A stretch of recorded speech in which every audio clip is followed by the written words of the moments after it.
Evolution is a dangerous philosophy because it's the foundation for racism. The idea that one race of people is superior to another comes from evolution. Here's Darwin's book, The Origin of Species. That's not the whole title. Now this textbook gives a little more of the title.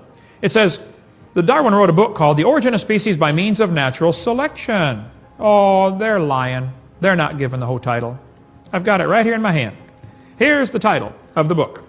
The Origin of Species by Means of Natural Selection, or the Preservation of Favored Races in the Struggle for Life. Favored races? Now, Charlie, that's not politically correct. Oh, it was in 1859 when he wrote the book. We had slavery in America. Darwin thought natives were just advanced animals. Darwin said at some future period, not very distant as measured by centuries, the civilized races of man will almost certainly exterminate and replace the savage races. Darwin said from the war of nature and famine and death, the most exalted object we're capable of conceiving, the production of higher animals, follows. Higher animals. Well, see, that was popular to say in 1859. We had slavery in this country. You could buy and sell Negroes like cows. How many saw the movie Quigley Down Under, where he was brought in to kill the Aborigines?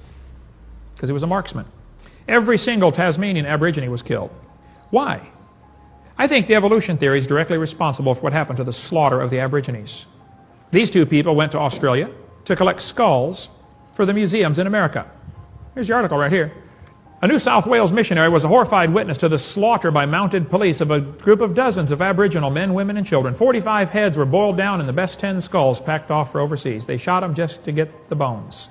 Smithsonian has 33,000 sets of human remains in their basement. They call it the Army of the Potomac. These are used as evidence for evolution. Charles Darwin's cousin, Francis Galton, started a movement called the eugenics movement to purify the human race. Let's get rid of some of these inferior races.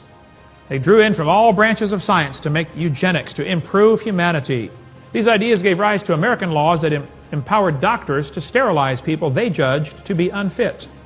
As a result, Black estimates that some 60,000 people were sterilized in the United States over the course of the 20th century. Some doctor thought, oh, they're not fit to be a mom or a dad. They sterilized them. This is in America. The most chilling, though, were the ways which American eugenics influenced their German counterparts.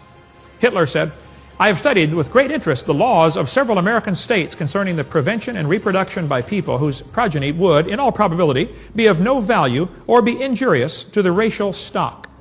In 1904, St. Louis had the World's Fair.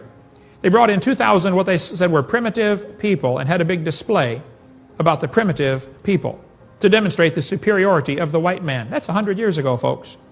Evolution is a bad tree, has a bad root, brings forth evil fruit.